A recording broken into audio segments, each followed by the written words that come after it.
Hi there, this is Pat McDonald, your host for Vote for Vermont, where our tagline is listening beyond the sound bites. Today, joining me by Zoom is Linda Joy Sullivan, who's the mayor of Newport, and Pam Lads, who's a water warrior and activist. And she says water is life, and you can't argue with that. Welcome, ladies. How are you? Great. Thank you. Good. Nice to see you both.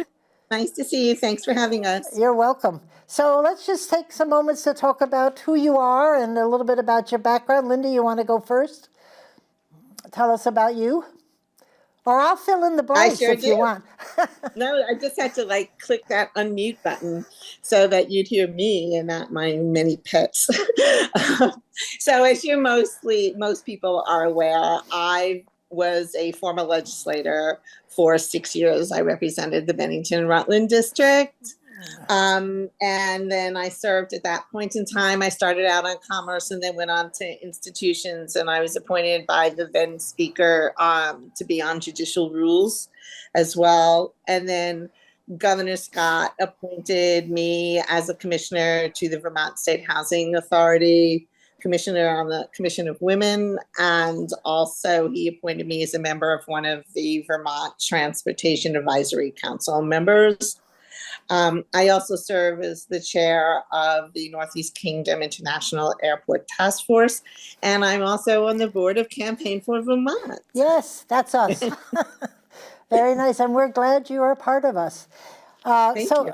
So switching to Pam, I asked you, I love this, I asked you how I should introduce you to our audience, and you said, and I'm going to quote, "I come from the waters are a scarcest resource on the planet, and without it, none of us will survive." Can't beat that saying either. So Pam, could you introduce yourself and maybe talk a little bit about your passion for conservation?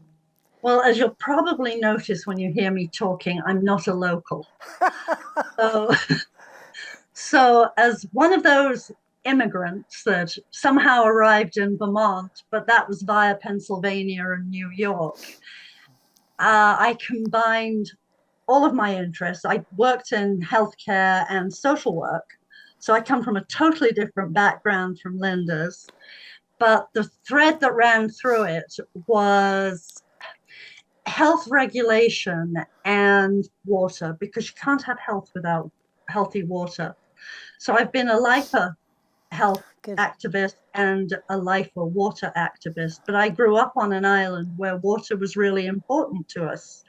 And I was shocked when I first came to this country, which was in 1980, the casual approach to water. It was as though, it's just everywhere. It's ubiquitous. What's the problem? We're perfectly safe. I was watching people waste it and poison it without a care in the world. But in the last 40 years, that actually has begun to change, just not enough, not soon enough. Well, and I think things have happened of late that have made people very much aware of that resource and how valuable it is. We live off a well, and that is, I'm always thinking about it. I'm always, because it could change in a heartbeat, right? You don't know what's happening upstream, and here we are. You get it checked maybe when you buy the house, but do you ever think to check more than that? Which I do. So. Well, even if you do, it doesn't always matter. It can happen. That's right. Oh, well, that's encouraging. Anyway, we're obviously talking about water, and we will also be talking about a couple of other things that deal with Newport later on tonight. But can we talk a little bit about Memphremagog, just to sort of set the scene here? I don't know whether Pam or Linda, Pam, you may be the one to talk about what the lake is about. I love the explanation of Lake Memphremagog. Talk about where it is and what you'd like to share with us. Do you want to go, Linda, or shall I? She's muted. No, you can start, and then I'm sure there'll be one word that you'll leave out, and I'll fill it in. Memphremagog means beautiful body of water. It's an Abenaki word. It's a glorious, gorgeous lake that stretches between northern Vermont and Magog in Quebec. It is about 27 miles between Newport and Magog, but we still have South Bay, which goes into Coventry, which somehow we tend to forget about. We forget that that's an extra 3 or 4 miles. And it's really important not to forget that, because that is what's Yeah, in contact with our landfill. But it's beautiful glacial water. When left to its own devices, it remains healthy, but it is surrounded with people all the way, right. all of whom contribute. 5 miles of it is in Newport, of the part going up to the Memphremagog part, 5 miles. So technically, we have a very large pond there, and the remaining 75% belongs to Canada, to Quebec. Ah, As our watershed is the watershed that feeds that lake. There are 4 rivers that run into it. They are what are bringing any contaminants into the lake. interesting. So we are the ones who are responsible for problems that migrate north. The lake, the Sherbrooke side, the Magog side, is a reservoir for the citizens of Sherbrooke, 175,000 of them. Oh, They drink from that lake. So anything we put in from our end risks their water supply. right. Interesting. Linda, do you have any further comments on that? I was just going to say that the water is used by services over 200,000 people for Right. drinking water, and we need to pay attention to that. And that's the most important issue right now, I think, is what we're really talking about. So is there a group from Quebec and from Newport or this area or the state that work together to make sure that the lake stays pure and no Yes and no. contaminants? Yes and no. Oh, go ahead. There Well, are, you go first. You go first. Go ahead. okay. There's a lake conservation organization on the Quebec side called MCI, Memphremagog Conservation Incorporated. They do the bulk of the work. We have Memphremagog Watershed Association, which is a much smaller group. And then we have other activist groups that come into that. COVID didn't help us here, because while we were working with the other side, we were prevented from crossing the border for 2 years. Right. We are back crossing the border, but we couldn't even cross it up by water for a long time. Huh. Years. But, And as those of us who live on this side particularly cross regularly, that was a big deal, a big loss. when my husband was stationed up there in Newport, they would go over all the time and they'd make this circular motion with their hand that says just going over, shopping and coming back, and they'd be just let through, because after a while everybody got to know everybody. Yes. So yeah, that's cool. Anyway, so Linda, I was reading, and that's one of the reasons we're here. On February 24th, something happened. Do you want to set the stage for us on what happened on February 24th? Sure. So there was definitely a malfunction over at the Kinsella treatment plant. And it led to release of, I believe, over 8,000 gallons, I think it was almost 9,000 gallons, I'll say 8,700 or something like that, gallons of the leachate. And of that, like 6,000 gallons were actually contaminated. There was in the paper that it was released, but it was contained. I actually did have an in-depth conversation with Director Matt Chapman at the state's Waste Management and Protection Division. And I went through the issues with the director, and he actually informed me that while some of the contaminant did slide out into the fourvey by the stormwater area, that it froze. And so it was easy to deal with and remove it. And they actually did hire an environmental consulting firm who's now been retained to go in there and assess the situation. And then I went through some of the permitting issues and problems, and I asked the director to explain what was actually going on with that. And he said there's actually 4 permits, that there were 3 from A&R and 1 from Act 250. And that The big issue is the Act 250 one because there are appellate processes because anybody can intervene.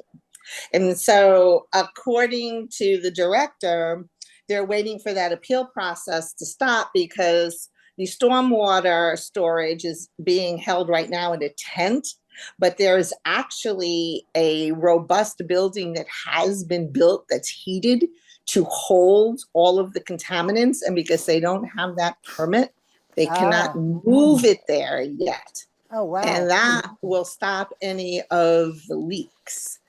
And so they're in that quadre right now.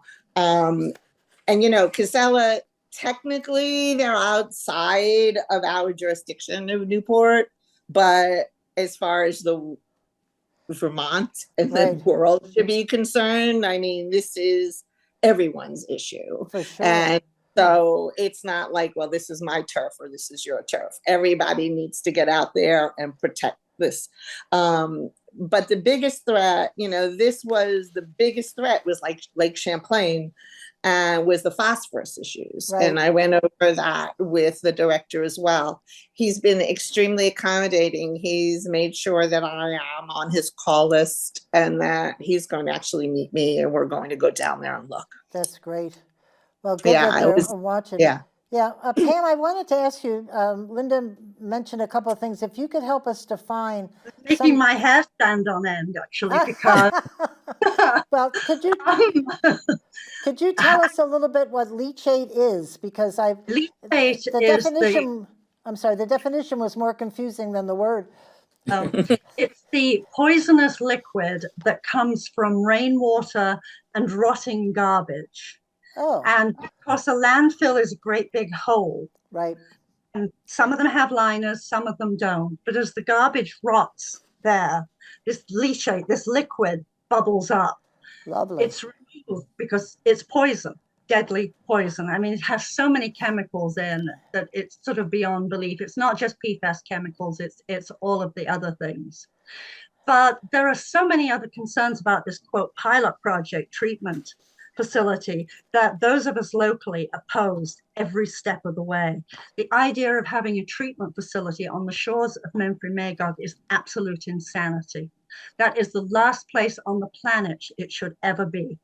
And while it's so reassuring that the state says that 6,000 gallons of the 9,000 were treated and therefore okay, I have a bridge to sell you. I truly do not believe that because they only test for a fraction of what we know is in there. Right. So it's just a totally unsafe principle. I don't care how beautifully heated the building is. That's irrelevant from where I sit. It's not a safe process in any way. I was reading about, and I don't know how to pronounce it, it's the SAFF, S-A-F-F, leachate treatment. That's the new system, isn't it? What does that do differently than other waste places? What it allegedly does is it pulls and I say allegedly deliberately, it allegedly pulls the chemicals from it that we're trying to remove, which are the forever chemicals. But this is not a system that gets rave reviews in other parts of the country. It's one of the cheaper systems, and I'm not convinced that being an expensive one makes any difference. Right. None of the systems are really very effective and efficient at this point. There are over 15,000 chemicals in this family. They're only testing for up to 20. That is all. Wow. See, that's when we were talking about my well water, there are a million things you could test for, and I can't afford that. And they just have so many that they test for, and how do you know? You don't. You don't. And what we know is the risks from those chemicals contaminating our lake, our drinking water, our food, our air, are way higher than that. I mean, the list of diseases unquestionably linked to them is massive. Right. The canaries in the coal mine here are some of our cats. Our cats are getting thyroid disease way higher than would, quote, normally be expected in the population. We know there's a connection between thyroid disease and PFAS chemicals. We know that. It's an endocrine disruptor. What are we doing to ourselves? Do they test? Have they tested the well water of people around the area, and if the Yeah. if the leachate is seeped through? Have Yes, they tested? there are definitely leaks from some of the cells at Casella. We know that. Yeah. We can prove that. ANR knows that. DEC knows that. Wonderful. They're fiddling around with under drains trying to prevent that. But it's going to be an ongoing risk. It was a crazy place to ever put a landfill. And I'm not arguing that there needs to be a landfill, but this is the only landfill in the state. When you put your garbage out wherever you live and it's picked up, it comes trucking its way up to us in those great big MBI juggernauts that you probably pass on the road. Right. They're trashing our roads, they're trashing our air. I didn't realize that was the only one in Vermont. You must get a lot of garbage. We certainly do, and that's a lot of money. And no pun intended there, right? Yeah, right, exactly. That's a lot of money for a private landfill, and it's a private business.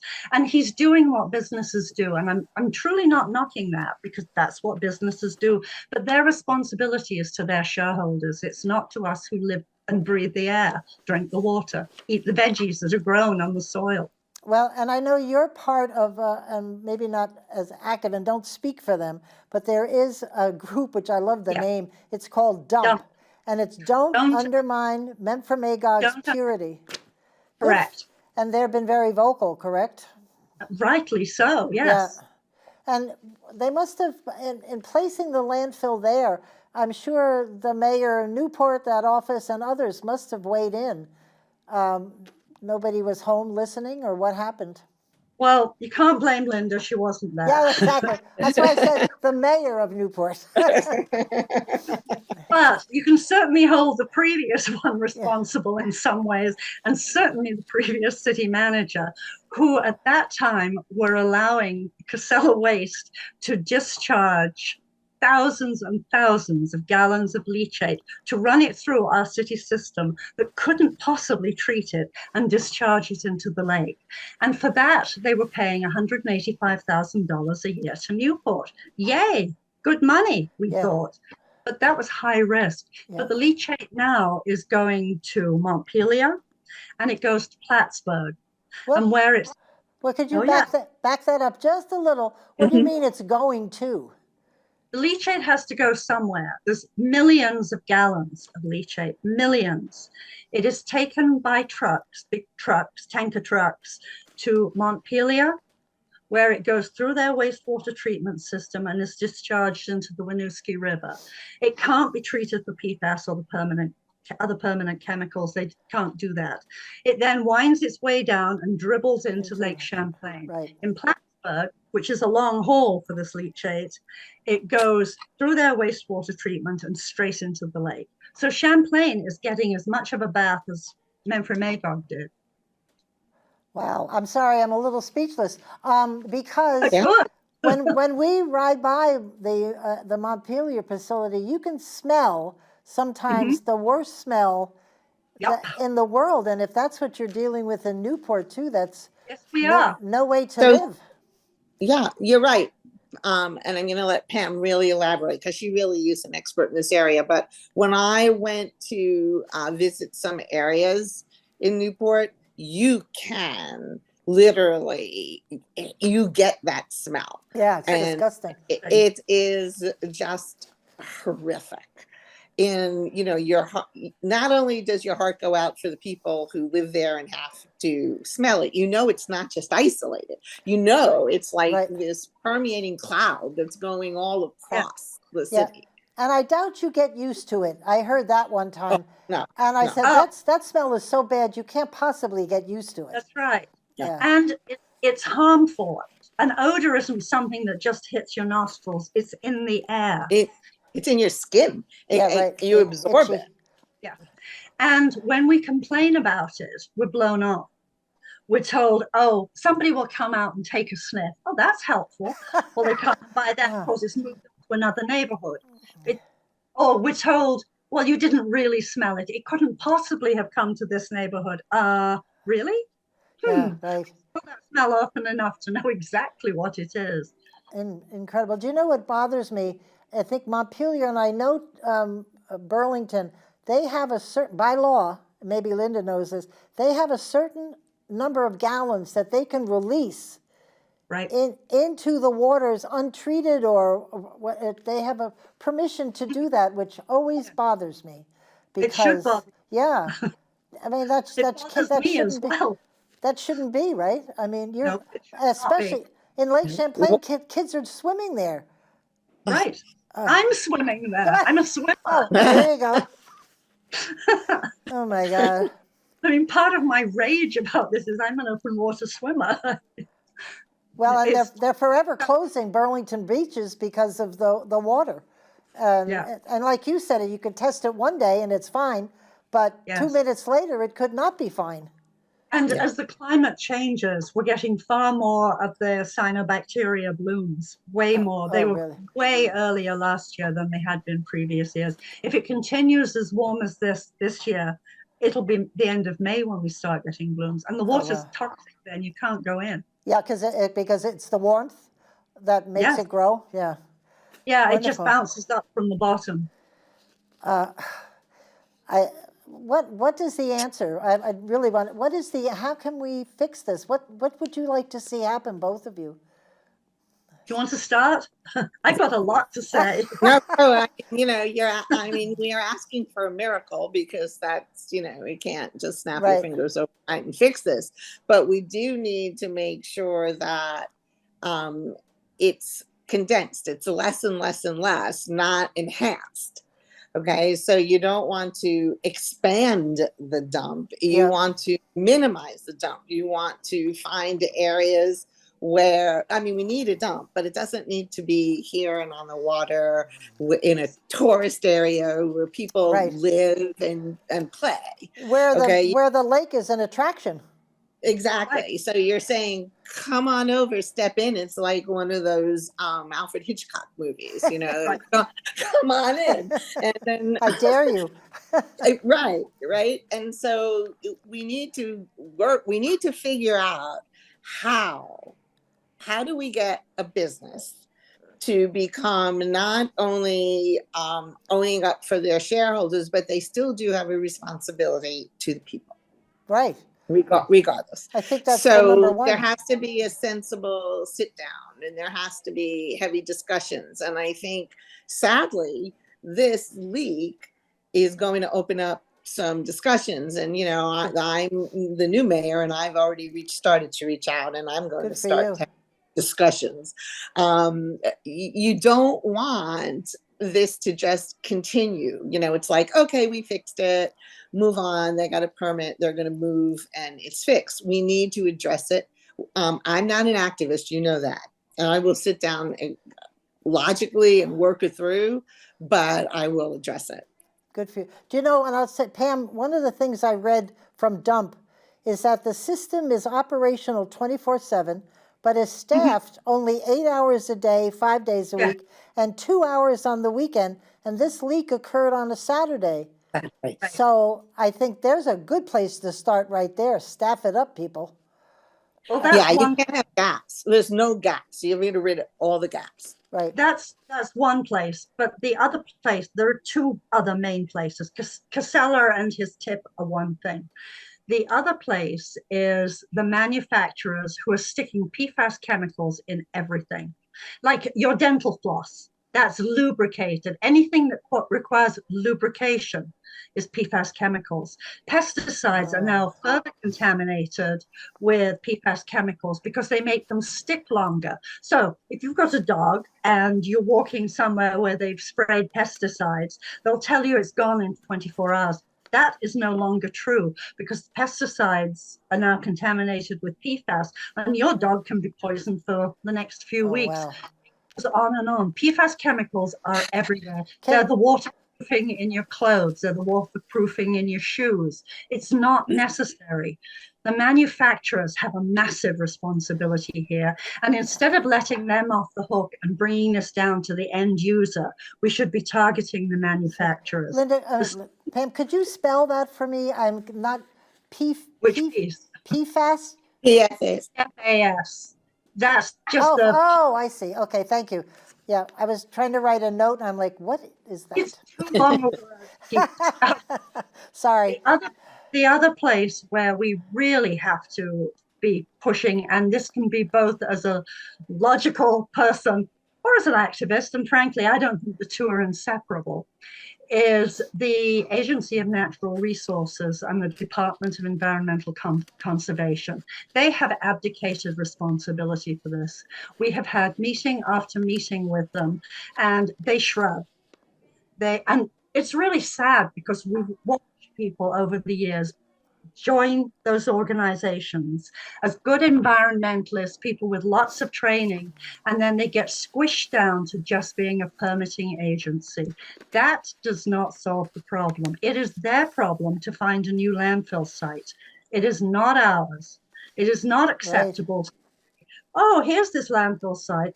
If the airport expands, the landfill can't go up any higher. We already know that. The landfill can't expand any further out because it's all wetlands, and they cannot take any more of the wetlands and pretend that they're going to give us something else, because we know that's a lie. That's already been suggested. When they expanded a runway, that was what they were going to do, but they never mitigated it. So we're really skeptical of that one. So what do you think is the answer to build someplace else? Away from water? Yeah, there have to be other landfills. We cannot be the only site. 7% of the garbage that's in that landfill comes from the Northeast Kingdom. The rest of it, 93%, is coming from elsewhere. What brings the most money in is other people's hazardous waste. And that comes in from Massachusetts, from New York, from all sorts of other places. It comes chugging up our roads and straight into our landfill. And if there's an accident on the road, right, then you've got a big accident. We had a big leachate spill a few years ago, and 2 trucks collided on black ice. And there was no reason to send those trucks out at 3 o'clock in the morning when they knew the conditions were Vermont winter conditions. Right. That was insanity itself. But it's really dangerous. We should not be that site. We've had it for a lot of years. The treatment facility, the pilot program, which is the one that we're all talking about now, one of the suggestions has been that it should be in Montpelier, because, I like that. Never mind, I have a tagline for that. But frankly, I don't think it should be. I don't think it should be. And this is where I disagree with some of the dump members.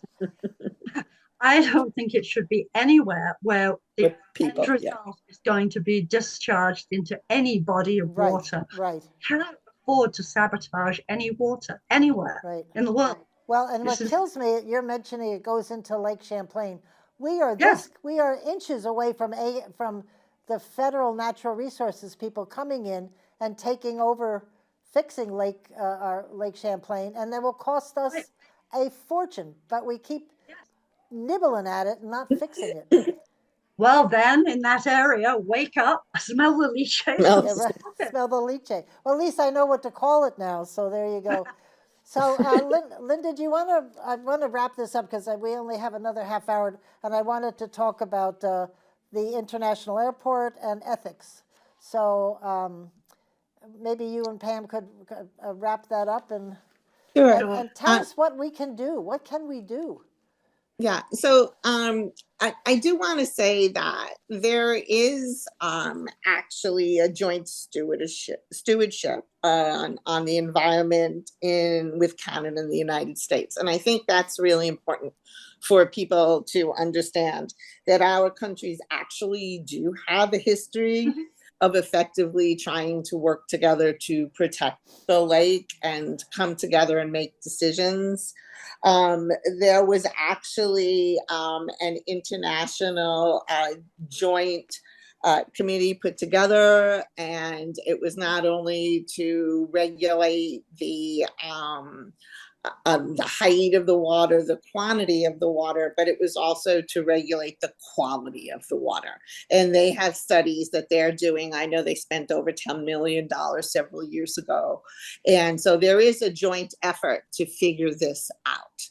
So I don't think people should think that, oh, well, Canada's not paying attention, or the United States, Newport, Canada is paying attention, and we are working together. And I think that's very important. And I think, as I said before, it's not just one person who could do this. It's not one organization. I mean, it has to be the farmers and municipalities. It has to be the two countries, the water suppliers. We all have to get together and figure it out, because just allowing, and no disregard to business, I'm pro-business, okay, really pro-business, but you have to be, you have to own up to a morality to the people that you serve.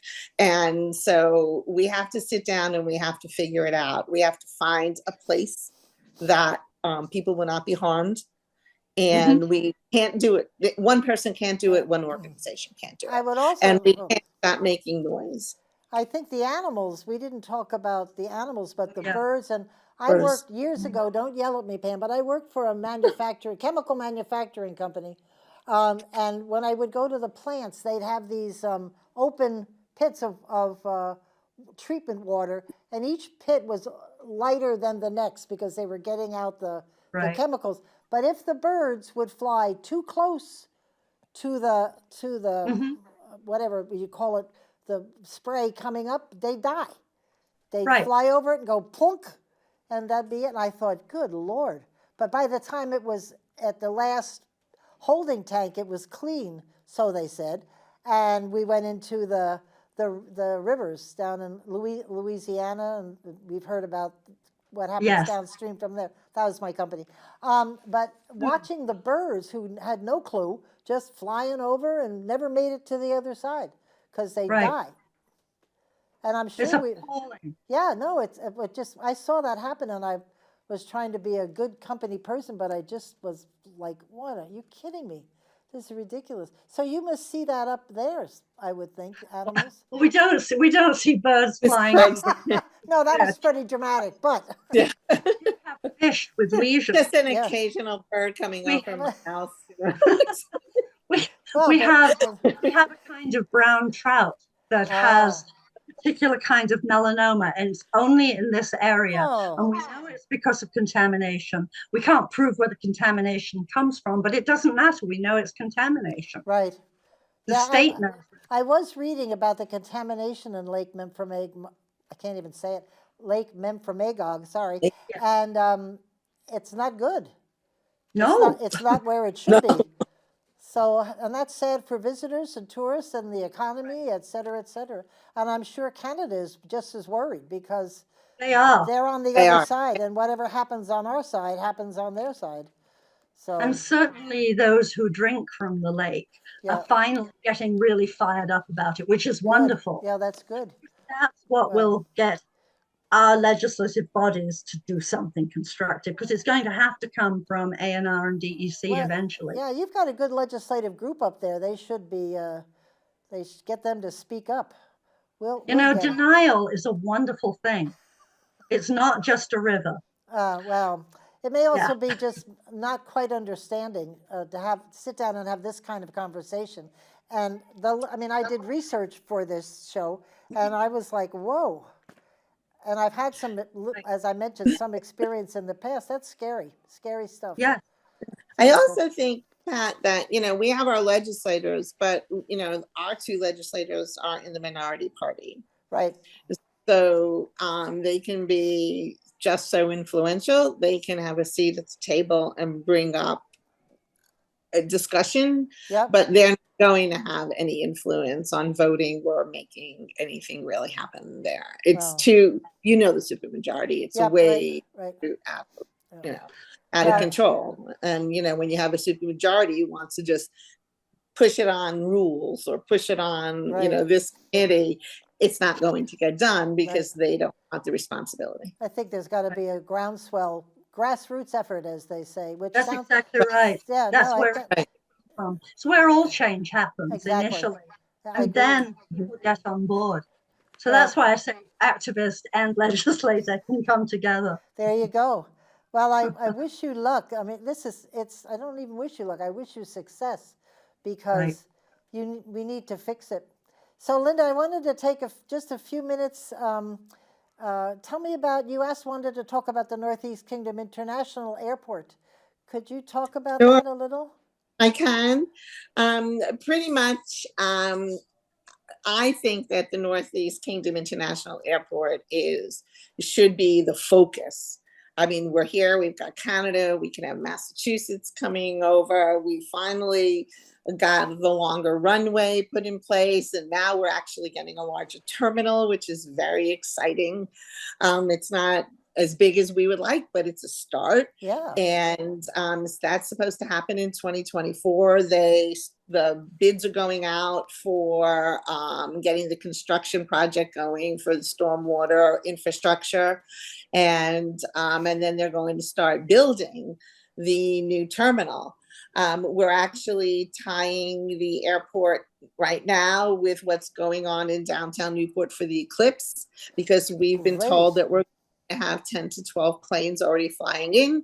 So we're trying to coordinate with the city on getting buses to bring the people to Main Street. So we're trying to coordinate this whole event. We anticipate there'll be at least 200 or more people coming. And, the lake, the airport, this is business. This is economics. You bring in an airport, you're going to bring in housing. You're going to bring in business. You're going to bring in tourism. Jay Peak is going to be revitalized more than just a local ski place. Right. So we need that airport. I have been a pest practically every week. I must admit. Squeaky wheel. Hi, Secretary Flynn. Hi, Secretary Flynn. But the Northeast Kingdom International Airport did get moved up to the top, and here we are. And I anticipate more good things are going to happen. We need a free trade zone brought back in. It was in there years and years ago, but it was lost because it was never used. But now we have to come to the table and explain why we will need it and why it will be used. So we're working on, I got some grant money in, and we're working on a revitalization plan for Newport, and we've included the airport this time in projects, and Coventry is on board. I was thinking, Linda, how many people that I know from here go to Montreal? To fly out. That's exactly right. Newport's a little closer last time I looked, but absolutely.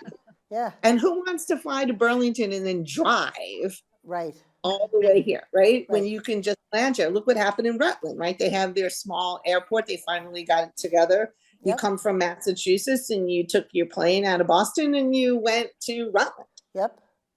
So, this is an important area, and good for you. It can't be looked at. You can't just turn away. You can't say, well, you know what? I don't really want tourism. You need tourism. Of course you do. You need housing.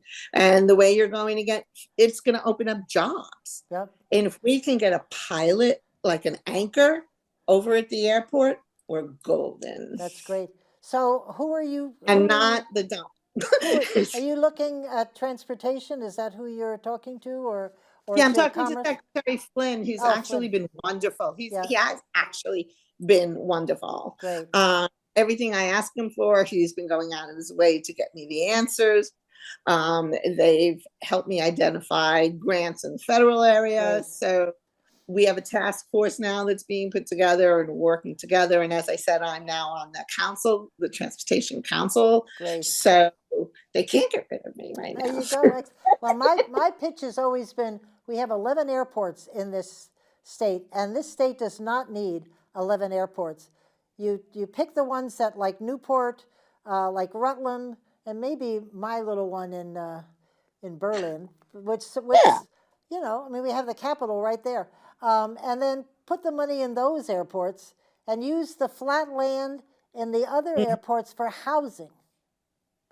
There you go. There you go. There you go. Thank you. That's And you my know what? idea. And you set yourself up with what that will bring in small hotels. Right? Yep. Okay, we don't need skyscrapers. No one's bringing skyscrapers to Vermont, especially a mayor from New York. You know,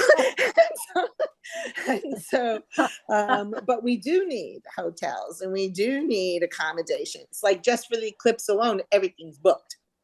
Yeah, right. They're already booked. Right. That's what I've heard. It's Yeah, going to be. totally. I just got my glasses the other day. They gave them out at town meeting. I thought, how cool is that? I am ready. That's You great. see? Yeah, 200 people. That's exciting. Yeah, I think so. It Yeah. might be even more. That's great. If you count Pam and me, it's 202. We have friends coming. They got something to do. That's great. I'm excited about it. Anyway, Linda, in the time we have left, and Pam, please don't go away because I want to wrap up at the end. Let's talk ethics, Linda. Sure. Let me just tell people that there's been a statewide ethics. There's a commission. They are confidential. They're independent, and they put in a code of ethics for the 3 branches of government last year. The year before last, and they've slowly been tweaking it. This year, they're trying to have the municipalities adopt the same code of ethics, which is pretty basic, the floor of what ethics should be. The League of Cities and Towns is very much opposed. Ted Brady's been taking the lead on that. And Linda, as mayor of Newport. Right. Sorry, I started this conversation. What?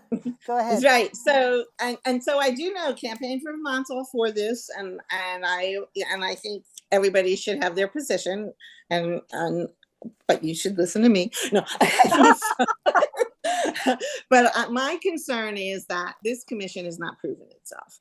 Okay, I believe that the municipalities, there are too many municipalities, there are too many charters. I don't believe this commission has the experience, the expertise to go in there and try to do a blanket code of ethics for the current municipalities. I think that there are enforcement issues. I think that we have the judicial system for when there's a need for that, who are far more qualified. I'm not saying that the commission shouldn't continue to explore and focus on the statewide issues first and get those right. And once they get all of that in place, then we can go and look at how municipalities may fit in. We do have conflict of interest policy. We just updated ours. All the municipalities must have conflict of interest policies. The select board people are mainly volunteers. I know this is Ted Brady's big thing. I don't really think this is as big an issue as he does, but what Mr. Brady is saying is that, well, they're volunteers, and how can you give them this blanket? You have to follow this ethics rule.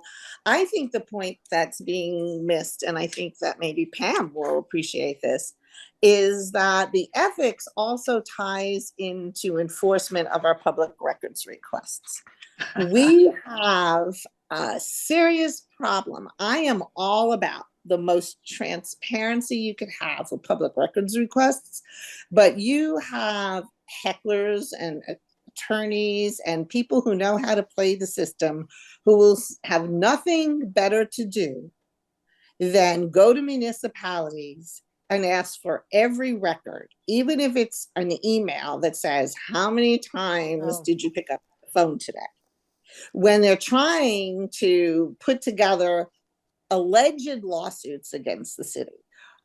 That is a problem because there's no enforcement there. So I think that there needs to be some type of control on the public records request so that the people can actually go forward and act ethically.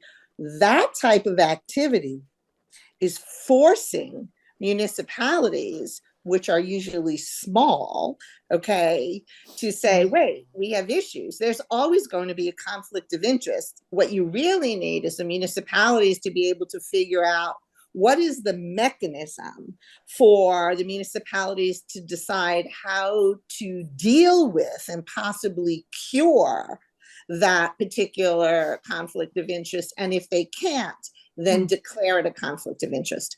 I really believe that if the people have an issue with the elected officials, you go to the ballot box and you don't vote for them again. Yeah, that was the testimony they heard from the gentleman from Londonderry, sorry. And he said they are our ethics commission, the voters.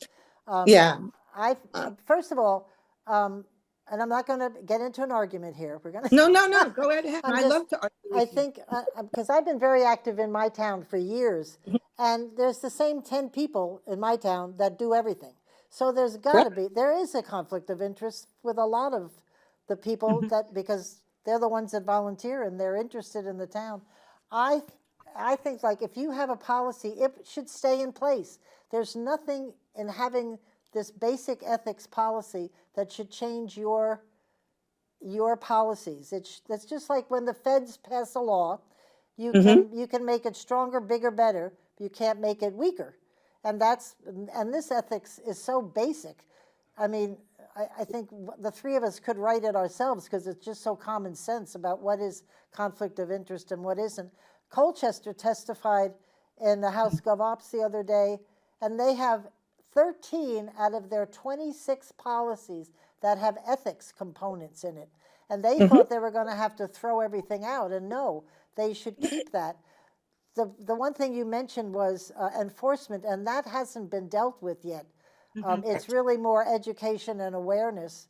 And my take, the reason I supported this was I wasn't so much worried about the elected official. I was worried about the voter, the person that sees the conflict of interest on a local level. And I know in my town, I wouldn't be too anxious to go up to the select board and say, hey, I have a problem with you, Mr. Chair. I wouldn't do that. And I say this because I've seen it in action. People are very reluctant, but if you go to a confidential place, an entity that has no connection with anything, it's supposed to be freestanding, that they would feel better doing that. I may be wrong, but that's why I supported it. So I'm going to address that. I'm not arguing with you That's okay. We can do that because over I adore lunch. you. Because I adore you. So I think that the key is that the conflict of interest is owned by the person who has the conflict. That person must ethically identify that. I have had that happen with our council members. They have said, I'm recusing myself. I have an ethical issue. So it's always going to be who you elect, and each individual person is going to have their own moral compass.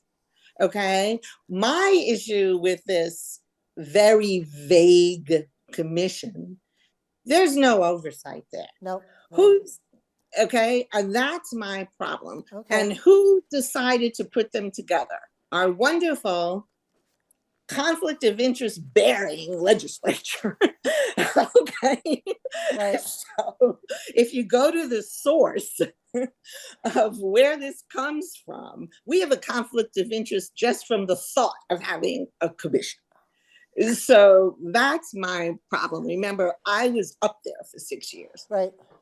Well, so if it was a real commission, possibly put together by a judiciary and an executive branch, okay, where the legislature just sat back and said, we're not going to put anyone we know on it. Right.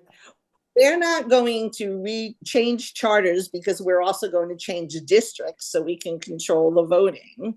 I might be a little bit more open.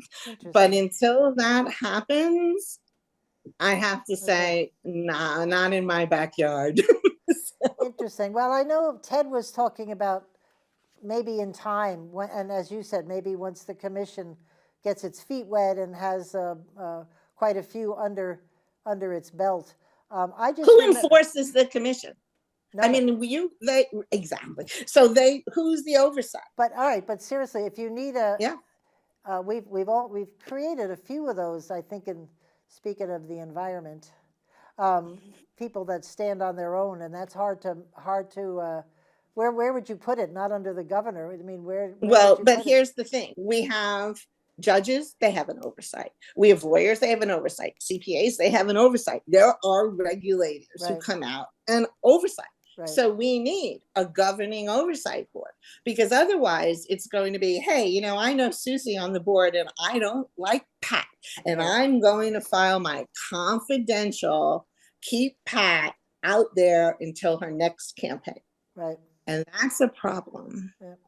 Well, I know the reason I was talking about the individual, part of my deal, when I was commissioner of motor vehicles, I made every new employee come with me over to the State House, because I thought, we're sitting here looking at this building and we do what they say. So I walked over one time with this woman, and she was sort of lagging behind me, and I looked over and this woman was sweating bullets, scared to death to go into the State House. Why? Because she doesn't know what's on the other side of the door. She's envisioned this, who knows what the power of God is on the other side of the door, and what does that mean? And I'm like, what, are you kidding me? But she was genuinely scared to death. And I stopped, and we sat and talked at one of the benches along the way to talk about it till she felt comfortable. Because when you don't know what's there, you hear about the legislature and the power. Mhm. And I can't imagine her going over and saying, of course, I'm always picking on Senator Aluzzi, but going to complain about Senator Aluzzi, right? I love you, Senator. But would that happen? No. So to me, you needed an independent place to go, but you have to trust that place. And I think, right. And I don't think we're there yet. I don't that. think I have the trust for them yet. I'd like to see them take care of what they're supposed to be taking care of, and let's see what happens. Yeah. Let's see if they do need some type of regulation. Let's see if there does need to be a shift of people on there. Let's see the type of complaints they get. Let's see how they deal with them. Oh, well, well, certainly when this airs, we'll get some comments back. But because I think it hasn't gotten out of House GovOps yet. But McCarthy, the chair, is very supportive of it, and they've had some good conversations. Who is on the committee from up your way? Oh no, that's a good committee. So who knows? We'll see what happens. I thought they were going to mark it up this week and maybe move it out. So we'll see. But I will relay all that comments, because some of them were certainly good, Linda. I appreciate it. Thank you. Anyway, we've got 5 more minutes, and I would love to hear what you want us to do, backing up to the water, as water is life. And now we were talking about, Casella just had another spill recently. Same sort of thing about gallons of leachate. This doesn't sound good. That one was in New Hampshire. It was a massive spill. Well, That was leachate that was heading towards the Ammonoosuc. And he's trying to set up a new landfill there. It's not good. None of it's good. right. What I would like people to do is become conscious of where their garbage goes. It's too easy, if you live south of us, to stick your little bag outside the door and just assume the good fairy, the leachate fairy, Right. takes Right, you're that right. doesn't happen. It's coming up to somebody's neighborhood, to Yep. somebody's water supply. But we all need to reduce. I mean, one of the frustrations with the ANR is that we got lectured on how we needed to reduce what we put into the landfill. Well, yeehaw, that makes perfect sense, except that the landfill is permitted for a specific amount each year. And being the good business that he is, John Casella is going to make sure he meets that permit, because that's money. So when we produce less garbage, he brings in more from elsewhere. We've got to stop taking everybody else's garbage. And that's a lot. I was surprised when you mentioned New York, Massachusetts. Yeah. That's a lot. I'm just surprised they would allow it to travel. Like we were talking, no, seriously, because I know when I was in transportation, the planes that fly overhead, some of them have some serious materials. And if the trains and the planes go off the track or fall down from the sky, we're in big trouble from an emergency management perspective. Right. There's stuff flying overhead and passing us by on trains. We have no idea. Exactly. There is legislation that allows Yes. stuff to be brought in from out of state, and it's not okay. It really No. isn't. Interesting. Well, and just one, I have 3 minutes. Let's talk about wake boats. Do you have them on Lake Memphremagog? Do. You do. Fortunately, not that many. There are more on the Canadian side than there are on our side. Okay. My personal preference would be to ban them completely. I think they're incredibly dangerous to the environment and to people and to birds and animals. Yep. And I fish. don't think we know that's not going to happen. Yep. They have the Yeah. 500 yard Yep. Yeah. So section. I haven't had actually the wake boats come up in my mayor hours. I thought that they would, and I know there's been a huge discussion about wake boats because they're rewarding and they're fun for kids, but still they erode the lake banks, right? The phosphorus is spilling in, the invasive species come in. The waves can reach these nesting loons and so on from them. So there's an issue there.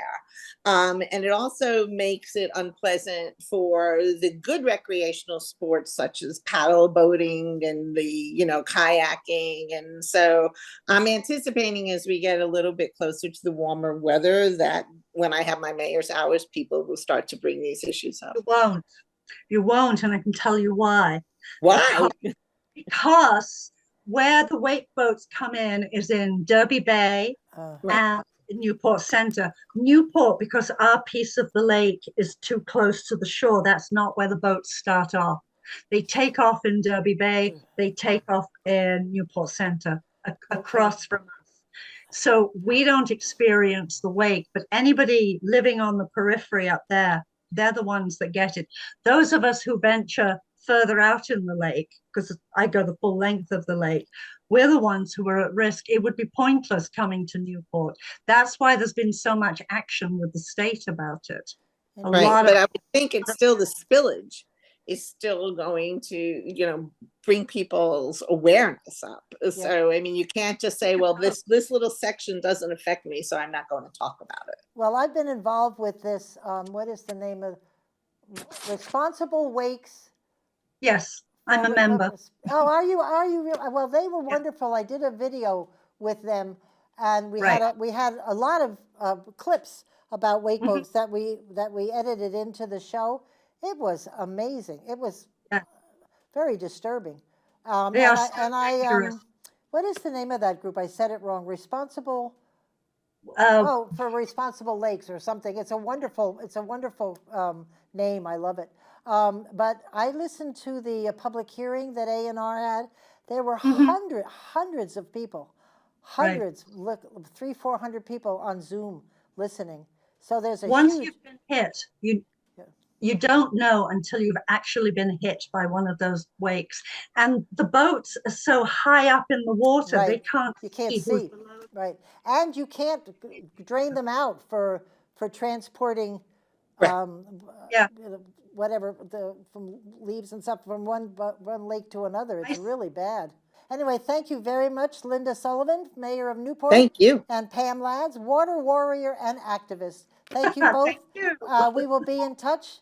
Thank you all for listening. This is Pat McDonald, your host for Vote for Vermont, where our tagline is listening beyond the soundbites. Good night.